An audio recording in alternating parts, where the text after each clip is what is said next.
Вінчуючи руководителям, чиї проекти достали позитивне думanje фахових совітах з 8 наукових областях, професор доктор Мілошевич наглашал, že posle umetnicko-vyhľadovackých, rozvojno-vyhľadovackých i projektoch nacionálnych menšinoch, kratkoročni projekti predstavljaju kontinuitet i naglašal, že važni princip predstavlja transparentnost i konkurentnost, bo bar zvažne, že bi vyhľadovače prepoznali, že to je jeden legitimni postupok i že fahovci spatrali všetky validni elementi projekta.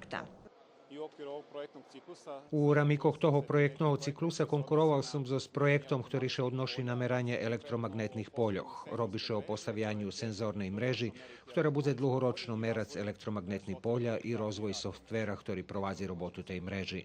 Toto hodno primjenjic u realnim živoce. Senzori mož postaviti na každú lokaciju, buduše zberac u realnim čaše i prikazovaz na internetu.